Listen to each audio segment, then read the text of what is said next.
Hi, everyone, and welcome to the Lulu Story podcast, where style meets soul, a place to inspire you on your own journey of becoming and self expression. Through conversations with inspiring women, we will uncover what it is to truly show up as ourselves and the tricks and tips to build a wardrobe and style you love so you can feel at peace in your skin, be visible, and thrive as yourself. And on today's podcast, I am very excited to introduce Sarah Haran, who is the most incredible and successful bag designer. Welcome, Sarah. Thank you for coming on the show. You're so welcome, and thank you for having me. And that's a high accolade indeed. We have already started chatting, and it's absolutely crazy how many serendipitous small world moments we have. I mean, we have to start by saying you are based up in Scotland in Paisley, which for many people who don't know is just outside of Glasgow and is actually where my dad's side of the family all came from. So are you in Paisley today? I'm in Paisley today. Yes, that's where our offices are based. So it's kind of central to my traveling, and most of the girls are all within 10, 15 minutes of Paisley. And it's a big, back in the day, it was obviously a big mill town. So the building we're in is in the old mill. So there's a bit of history, which is quite nice. My husband's grandfather, great-grandfather actually, used to save people in the river at the bottom, and because there was a tannery here as well. And he was a tanner, and frequently people seem to fall into the river. Don't tell me why. Don't ask me how or why. But yeah, he was rewarded for all the lives that he saved. So Well, another little hopefully you're not having to do too many jumping into the rivers these days, but I'm sure just not. the kind of vibrancy you must bring to a place like Paisley, that optimism that, such a thriving brand, it's so exciting that you are based there and putting so much back into the kind of community. Yes, no, that is a nice thought, and it's kind of nice that there was a connection, so we didn't end up in a sort of a more of a soulless building. And this it was very old fashioned, and they've got pictures on the walls of all the old factory workers as children and things. It's a sharp reminder to what the Victorian times were really like. I haven't got It's any children fantastic. working for me. I love that heritage. Tell people who maybe don't know about the brand a little bit about the brand, what it's all about, and its USP. So yeah, I never set out to make handbags, I have to be honest. I've kind of learnt to be a designer as I've evolved in my own personal career. I worked in tech and was working lots of long hours and realized I didn't really have a hobby. So one day I decided I'd start making bags. I just liked the idea of it, something I quite liked anyway. I thought shoes were difficult, and I've made quite a lot of clothing, so I knew how to sew. Anyway, long story short, it started to take off enough that I gave up my tech career to become a bag lady. And so that's what I've kind of become as a person that uses handbags and really does like handbags, probably love them. I love the functionality of them, and I find them useful in giving me confidence in my day, really, because I know that everything I need is in the bag. And I've developed a concept that takes you from day to night and enables you actually never to have to use more than one bag if you didn't want to. We have this system, we're just trying out different names for it at the moment, but you can popify. So basically, you can put on a different decoration or a trim to the same bag and then keep changing them really easily with these poppers. And we do the straps and all the rest of it. But it makes your bag look completely different.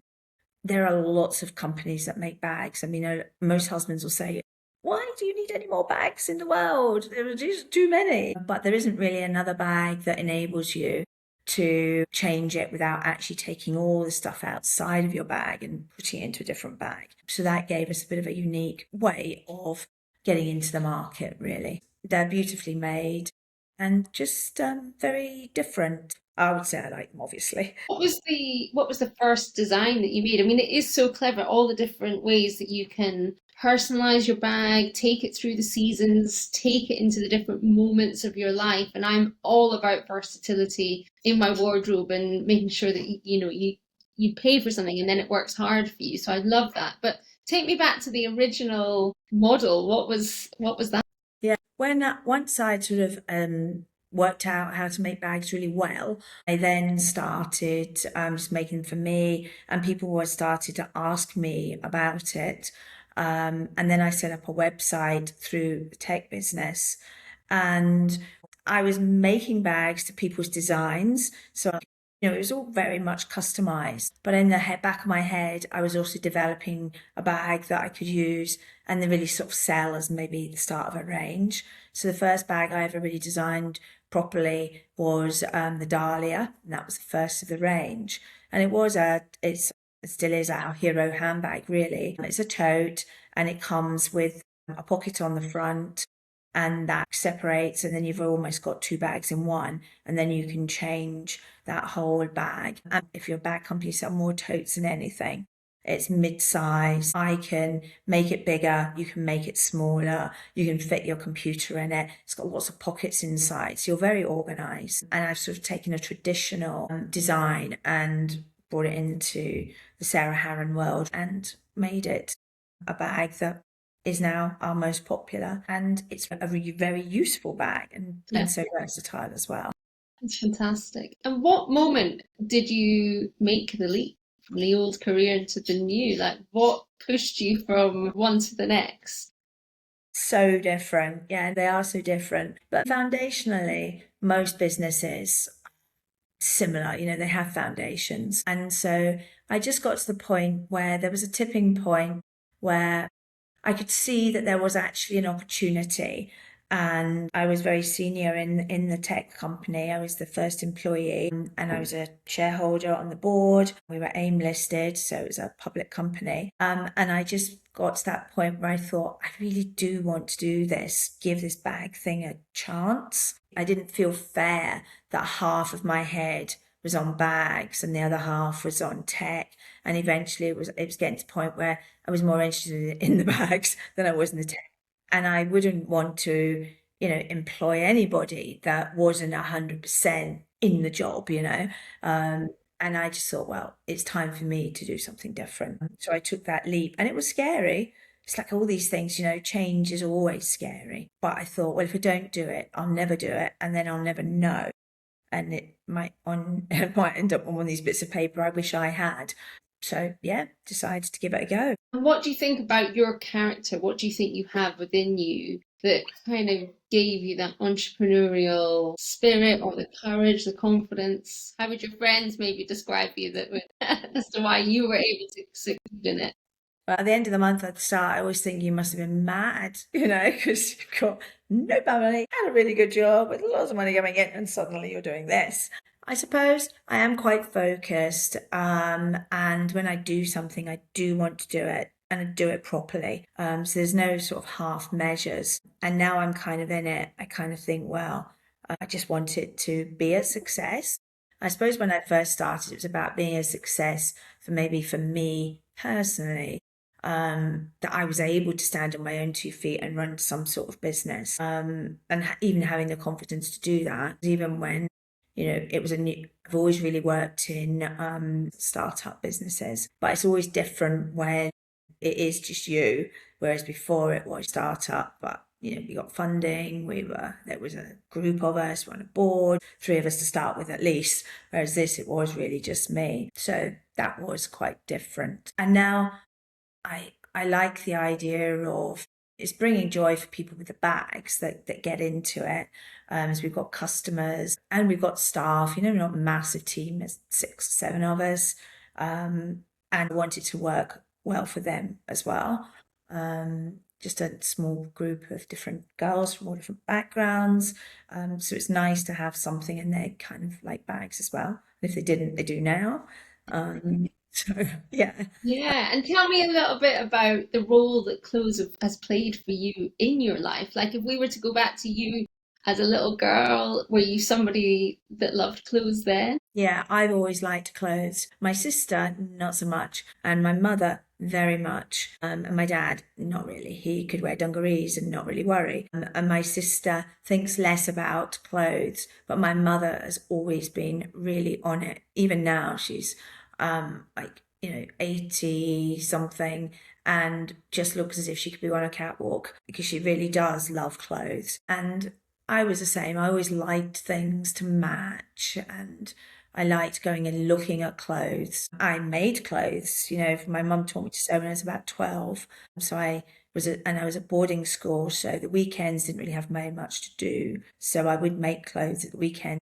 I negotiated with the sewing teacher to let me into the sewing room at the weekend. So that was always quite nice. So yeah, I think clothes, but I do want them to give me ease and confidence as well. So maybe a bit more, maybe less fussy. And when you're younger, I think you're more worried about, oh God, what if somebody sees me this twice?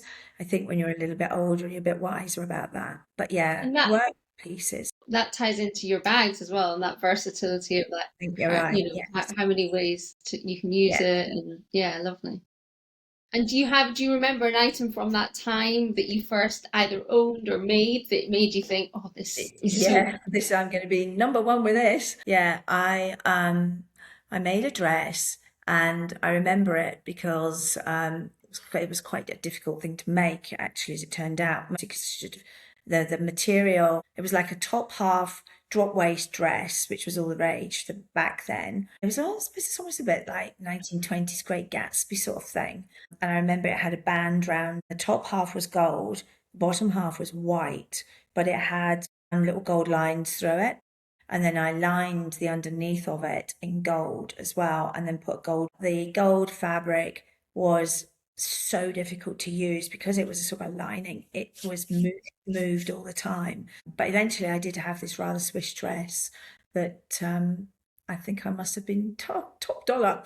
It's amazing. I mean, even back then, you obviously set yourself a challenge, and Yes, honestly, really. And at school, I remember that we were in a boys' school that had just turned co-eds. There was only 7 girls, and they felt the need to teach us sewing, and so we all had to make a skirt, and it was a Laura Ashley skirt with a very Laura Ashley fabric, which is always flowered. This one little flowers, green flowers on it, and it had a frill on the bottom. Honest to God. And then with a frill, you'd have to sew it so that you could pull the two ends to make the frill.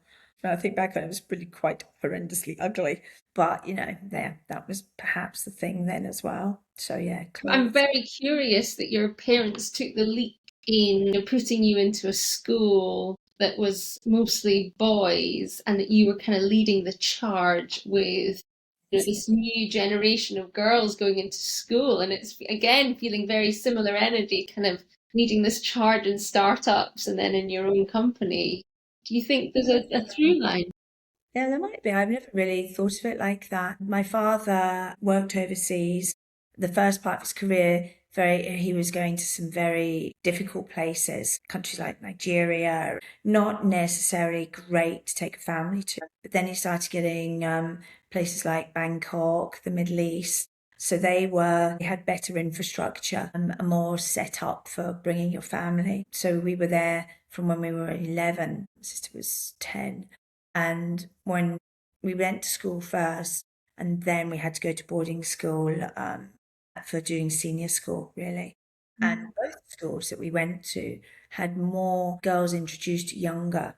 And I think that was my father's thought. I actually thought I would like to have gone to a school like Rodine or something, which is a lovely school in Brighton. It is. That's Girls our other crazy connection, is the Sussex. yeah, that's it. But my dad was very much more traditional, and he was like, something will go wrong, and girls in one place together, they can be, difficult, and you just don't know. And life isn't about girls being on their own anyway. So I think I'm going to look for a school where there's boys too.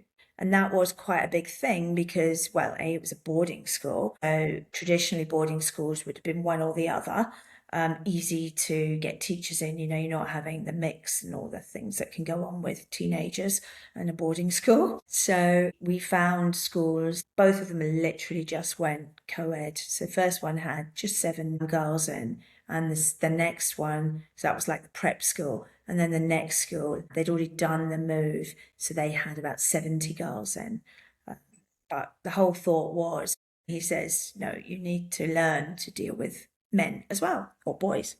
So traditional, but also quite ahead of his time, really, that he was setting you up for that and not overly protecting you in a way, Yes, potentially. yeah, no, it's true, yeah. And I think that was probably the right thing. And, you know, personally, and this is a very sort of personal view, I get quite stressed when I read these, oh, women must be on the board, women must be here. My worry is that you end up, it's all about ticking boxes. And I don't think that's healthy for females anyway.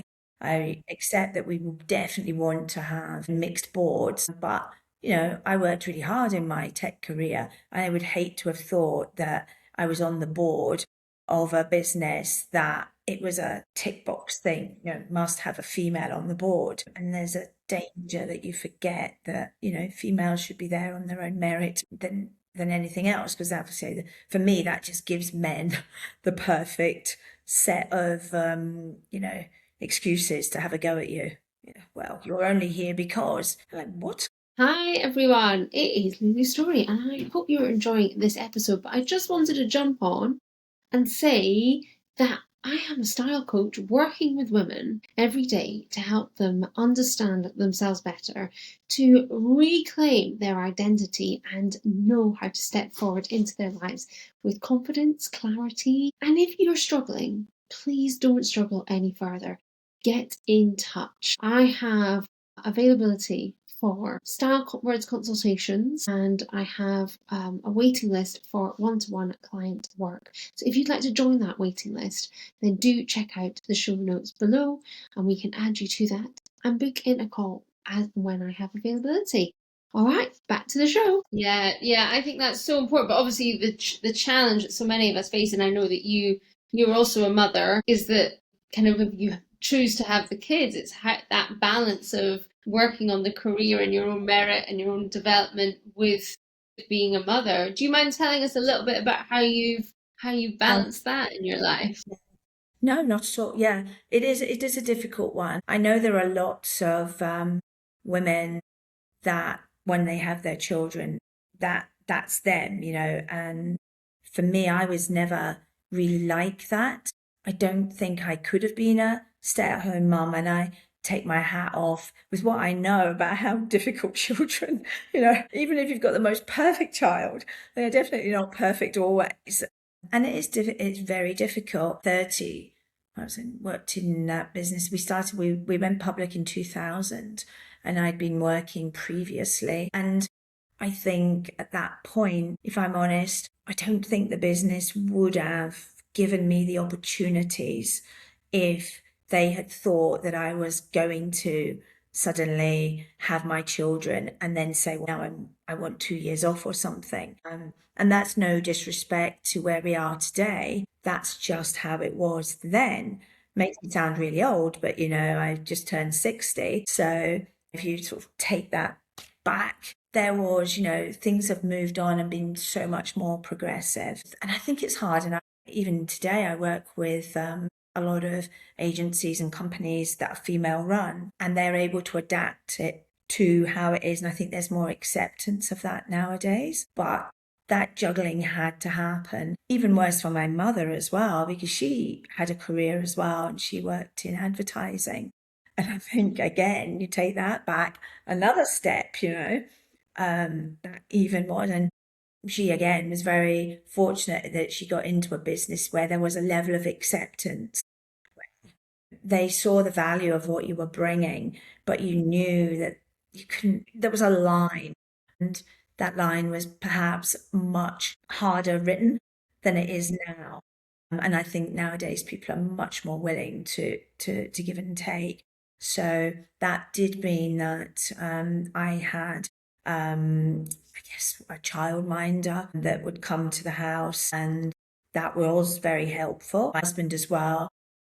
Between us, we were able to juggle our diaries. We were both in, he ran his own business. I was in a senior enough position that I was able to say, well, I've got a career history here. You know that I will do this job properly. You just need to a bit more give and take.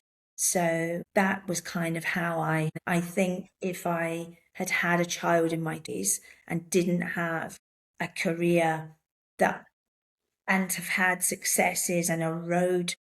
Well, I've done all these things for you, and you know, they knew who I was. That probably helped, but I think it would be pretty difficult to have done that level of job and be new at the job in a new company.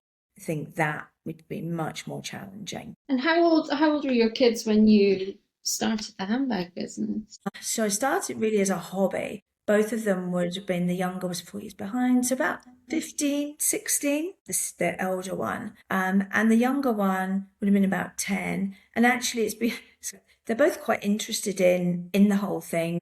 Elder son, he did design, environmental design. So he's sort of interested. And my younger son, as it's turned out now, is quite interested in business. So they would come along with me to things, and we would have events, and sometimes we'd have events in our house, and they would be, helping with the drinks and helping sell things and talking to people. And, I suppose that's a bit like, oh, you made your children work for you. But actually, Great experience. a huge experience. Yeah. And I think that was very useful for them and gave them confidence as well. Kids today, it's difficult. It helps to have a few things that you can say that you can do, Yeah. just to give them that confidence as well. I couldn't agree more. My daughter's 10, and I had an event that I was invited to speak at. Down on the seafront, there's a place called Rockwater. It's a bit like the kind of non-member Soho House. Okay. And so Oh, we were running an event there, and Lola came along, and she had the clipboard, and I got her to go around and get everyone on the newsletter, and she was making sure everyone was all right. I just think that, that was something I was very exposed to as a child. My mum would either be running like art exhibitions, or my family were very involved in the church, and so therefore I was always having to go and, I don't know, like present myself or like be able to host things, and I think that those skills actually in the world and the way it's shifting, having those interpersonal skills are going to be rarer but more important. I think that, being able to create in-person experiences and bring people together, these are skills that are going to become, I think, more and more valuable. So I love that you've yeah. imparted that on your kids.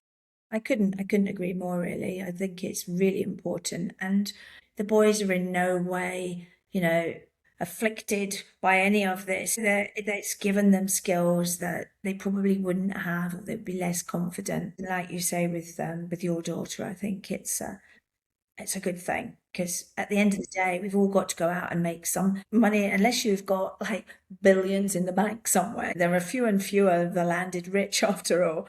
So I think it's good skill. You've got to be able to make some money for yourself and stand on your own 2 feet, and knowing that you can make money for yourself and can hold down a job. I think that is, again, big area that gives you confidence. Yeah, makes jobs and life seem a bit less scary. Yeah, and it's making me also think just this kind of, I'm very interested in like how we reframe what success is. And of course we need to make money, and of course financial success is important, but there's so many other reasons that you go into business. There's so many other reasons that you follow your own ventures. And I love that maybe if somebody's listening to this and they've got their own kids, of thinking beyond what the bank balance is saying and potentially what they're teaching their children.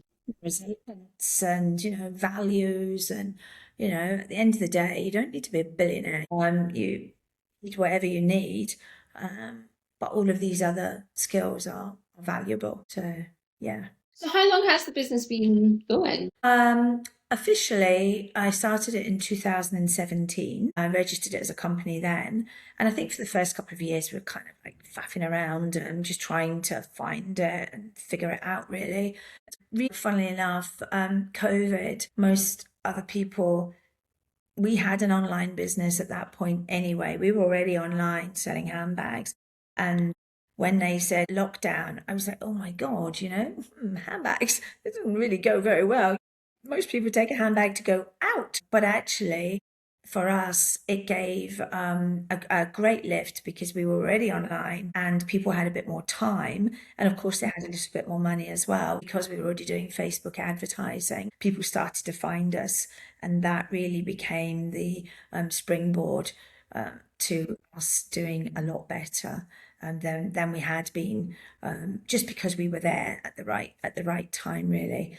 And so now we're about 8 years in, but I kind of take those 2 years off in a way because it's just like you don't know what you don't know. And honestly, you can write the best business plan in the world, but certainly what I found is even if it is the best, it might not be what actually happens. So my only bit of advice I would always give to people is you don't get hung up on your business plan. It's got to be flexible enough for you to be able to change because things don't stand still. Nobody would have thought of where we are today with the outcomes of the whole COVID thing. I mean, it's made so many changes to the way we do things. Flexibility, I guess. When you're in a process of like feeling like you need to kind of, I don't know, adjust the plan, or I don't know, maybe something that isn't kind of flowing in the way you anticipated. What's your advice, or how have you found it best to kind of reflect and I suppose lead from the front? How do you do it? What's the Sarah way? Sarah way. No. Well, you do panic. You do all your panicking at home. And then you try and think out a plan. I think you do have to take stock.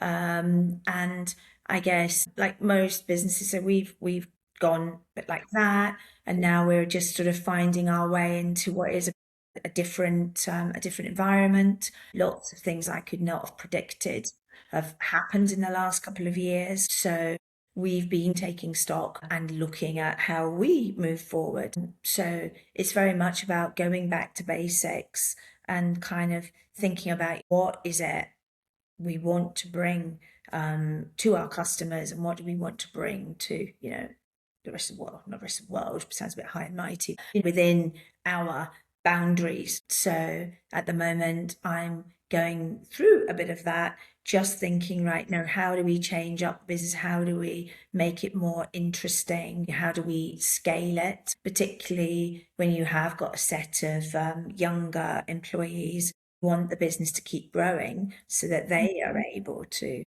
grow with it. So I feel as if that's like a sort of a constant thing. Coming back to really your company values, your values yourself, and what it is you're trying to bring is always quite a good grounding. You've just given me chills because I last month had a particularly like more challenging month. It was a real blip in how the rest of the year and the last few years have gone. And I've been really in this place of taking stock as well and like, where am I at? What is this all about? And the big thing for me for next year is back to basics. And it's really honing into my old retail days, of like, right, why are we here? What are we doing? Because I think often when you're in the business, you kind of forget about communicating and the storytelling around the why or around what makes you unique. So everything you're saying I am very much aligning with and feeling, and trying not to panic also. I know. Well, that's good to know because sometimes, because the one thing about, when you're running your own business as well, you are on your own. And ultimately you've got to make the final decisions and, is it the right one? Is it the wrong one? And my husband often says to me, there's no right or wrong. You just have to make a decision. And in whichever road you go down, it doesn't mean it's the permanent road. Roads have roads off them. So, you can find a way as long as you try and get to the ultimate destination, so you've got to be willing to change the route as you go. And I guess that is what's happening. So it's good to know that these things happen. I'm pretty sure from, speaking to a few other female run businesses and just everybody's taking stock at the moment. Things are not as they probably expected at the start of the year. All of the things that we're having to deal with as businesses, they definitely were not written in my business plan this year. So you are having to react and make changes, and it makes it challenging. And it's that constant pull, isn't it? Like you were saying, don't be beholden to the business plan, but also don't just throw the business plan out out the window. You've got to kind of hold them both and stick with the plan, but also adjust it and be flexible. And I do think as women, we bring that level of flexibility and intuition and creativity. And I think that's why we make such incredible founders. Because we're used to thinking on our feet, and having children, I think, is also a big benefit to thinking on your feet, because the why question from a 5-year-old is enough, and even for a 10-year-old or a 15-year-old, just these why questions, whilst it can be quite irritating, they can bring you back to basics. Well, actually, yeah, why are we doing? Yeah, sometimes it's just the why thing. And I guess really it's like writing if there's any part of your business plan that's probably the most useful, it's the exec summary, the opening reasons as to why you're doing everything, and going back to that. And I did the Goldman Sachs course last year. In fact, they sort of finished in the middle of last year and started the previous year. And the whole thing about that Small Business 100 is that they look for small businesses, and the whole course really is about scaling your business, and it's about knowing what the business is about and creating a business plan that you can go back to and refine as you go. And they made a big thing about the exec summary, and it is quite interesting that when you are taking stock, your exec summary is often what your overall thought and plan was, condensed into a couple of paragraphs. But it's also a reminder of what you're doing and why, and probably includes your values in amongst that. It's quite a useful thing. So even if you don't have to go and do the Goldman Sachs thing, and even if you don't write a full business plan, it's kind of handy to at least write a couple of paragraphs on the values and the why, just to bring you back for these moments of stock taking. And I I think don't so. mean actually counting the stock. And so tell me a little bit about what you're most excited about with the business looking forward. It may evolve but what is exciting you? I think that we've got strong foundations in the business, and I've got what seems to be a constant stream of ideas about what we can do with the business, and very much based around making sure that luxury product doesn't necessarily mean that it's an expensive product. Luxury for me is often about a well-made product that's going to last. Now, naturally, that tends to be a bit more expensive, but we kind of sit in that middle ground. The worst place to be, often they say, you either should be well priced or luxury, but being in the middle means you're in the middle. But actually, I don't know. I feel like that's shifted. I think that yeah, people are shopping slower. I think that they're yes, being taking more so time. much more intentional. I mean, I even remember that you guys a few years ago, because I'm sure it was, as I said to you before, my mum's got a few of the bags. Didn't you do like a style guide, like a Yeah, downloadable? that's right. And we still do, yeah. So we developed that to help people decide what bag they wanted, and based on their sort of personality and the way people like to dress, really. So you can dress up your bag to fit, like if you're really a classic type person, then you're gonna have a very pared down bag. But if you like things are a bit more bold and quirky, then have a bag, put it on your bag, some of Because this more classic. I would imagine one of the challenges that you face just from a styling perspective is that often people think that the most versatile bag to own is black or even navy, when in actual fact, something like a pale pink or a burgundy or a taupe or metallic even can have, or a khaki could actually have so much more versatility within your wardrobe. So kind of color confidence must be a part of that. Yes, you're so right. And funnily enough, we sell less black bags than we did a few years ago. And so I do see a shift there. And I think a few people now have realized, like you just said there, that actually there are other options that will fit into your wardrobe just as well. So, I mean, and I'm glad about that. Yeah. Black is a lovely classic bag. And yes, you probably should always have a black bag.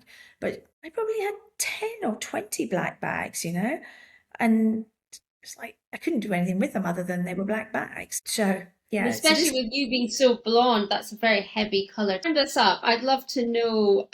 You just said you just turned 60 recently, so happy birthday. What are thank you. you, from a personal perspective, what are you excited about for the future ahead?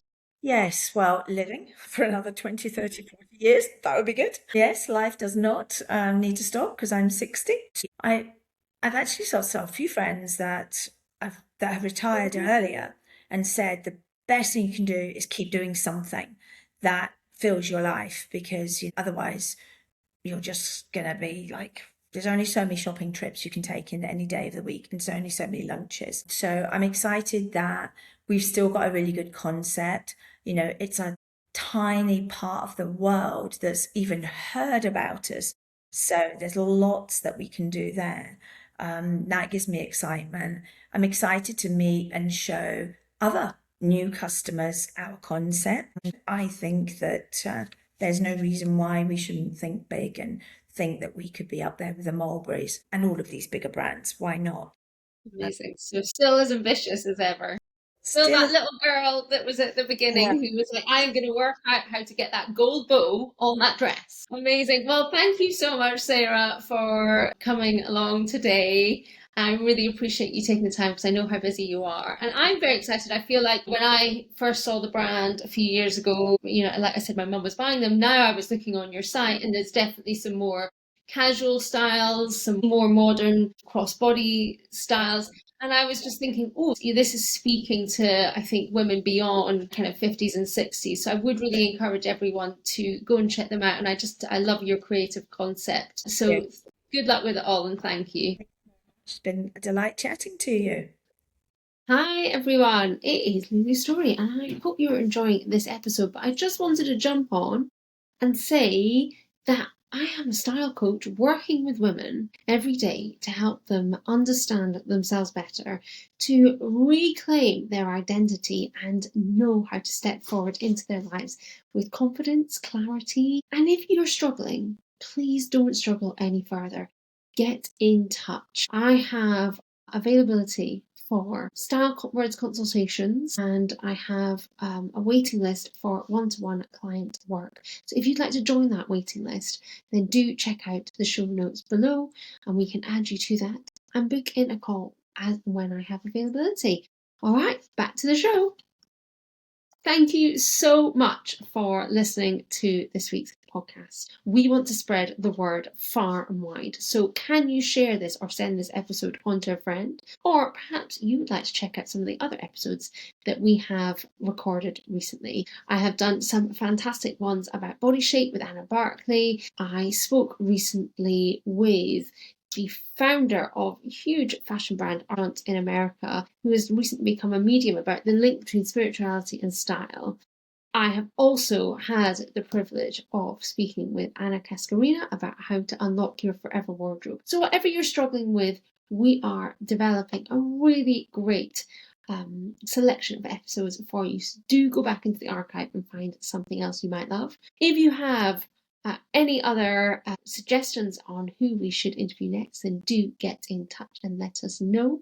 I'll put the email address in the show notes. And also, you can find me on Instagram at LULUStory_stylist. You can also find me on Substack, where we have a whole host of amazing ways of supporting you, whether that's our monthly Q&A with how to maximize your wardrobe, or our seasonal workshops to help you transition into the season. I'm always here to support you on your style journey in life and becoming the woman that you know is within. So please get in touch in all those places. And if I can be of help to you and your style, then do not hesitate. Your time is now.